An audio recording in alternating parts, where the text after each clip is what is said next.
अब जेल से चल रही सरकार जैसा तमाशा नहीं होगा। अब कस्टडी में कैबिनेट मीटिंग का मखौल नहीं होगा। अब भ्रष्टाचारियों की बेशर्मी की कुर्सी पर ताला लग जाएगा। कितनी बेशर्मी से चलेगा लोकतंत्र। गृह मंत्री अमित शाह ने संसद में बिल पेश किया और विपक्ष के सांसदों ने बिल की कॉपी, उसकी प्रतियां फाड़ दी। यह कोई नया नहीं है। 2013 में राहुल गांधी ने अपनी ही सरकार का अध्यादेश फाड़ चुके हैं, प्रेस कॉन्फ्रेंस में फाड़ चुके हैं। आदती है। संसद में विपक्षी सांसदों ने वही कागज के टुकड़े अमित शाह के ऊपर फेंक दिए। विपक्षी सांसदों ने सदन में इस विधेयक का जमकर विरोध किया। कांग्रेस, सपा और टीएमसी ने इसे संविधान के खिलाफ कदम माना। ओवैसी ने भी इसका विरोध किया।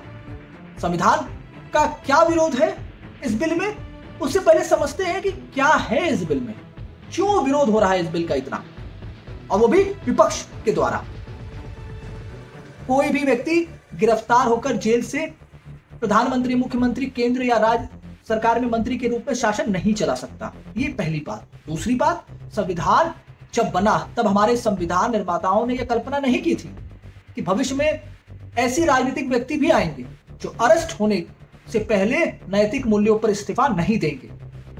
विगत कुछ वर्षों में देश में ऐसी आश्चर्यजनक स्थिति उत्पन्न हुई कि मुख्यमंत्री या मंत्री बिना इस्तीफा दिए जेल में अनैतिक रूप से सरकार चलाते रहे। तीसरी बात, इस बिल में आरोपित राजनेता को गिरफ्तारी के 30 दिन के अंदर अदालत से जमानत लेने का प्रावधान भी दिया गया है। एक तरह से छूट है। अगर वे 30 दिन में जमानत प्राप्त नहीं कर पाते हैं तो 31वें दिन या तो केंद्र में प्रधानमंत्री और राज्य में मुख्यमंत्री उन्हें पदों से हटाएंगे, अन्यथा वे स्वयं ही कानूनी रूप से कार्य करने के लिए अयोग्य हो जाएंगे। 31वें दिन कानूनी प्रक्रिया के बाद ऐसे नेता को यदि जमानत मिली तब वे अपने पद पर पुनः आसीन हो सकते हैं। विपक्ष के सांसद कह रहे हैं संविधान के खिलाफ है यह बिल। कहां से, किस कोण से, किस एंगल से खिलाफ है, यह आम जनता को के समझ से परे है। ये ठीक है कि तागी मानियों के लिए काल है यह बिल। 80 के दशक से राजनीति में माफियाओं का वर्चस्व बढ़ता चला गया। नेताओं ने चुनाव जीतने के लिए माफियाओं से मदद लिया और बाद में वही माफिया माननीय बन बैठे। सैकड़ों मुकदमा, कई मामलों में वर्षों से जेल से नामांकन कर रहे हैं, जेल से चुनाव लड़ रहे हैं और जीत भी जा रहे हैं। लोकतंत्र का माहौल नहीं है तो क्या है। समय ऐसा आ गया कि नेता और गुंडा एक दूसरे के पूरक हो गए। नेता मतलब गुंडा, और इसी वजह से नई पीढ़ी, आज की नई पीढ़ी, नए लड़के, नए लोग राजनीति से नफरत करने लगे। राजनीति में आज के शब्दों में कहा जाए तो जनरेशन जी भागने लगी है इस राजनीति से, आज की राजनीति से। नेताओं ने इस आपदा को अवसर समझा और शुरू किया परिवारवाद की राजनीति। लॉन्च करने लगे अपने सुपुत्रों को। समाज के लोग, अच्छे लोगों ने राजनीति से दूरी बना लिया।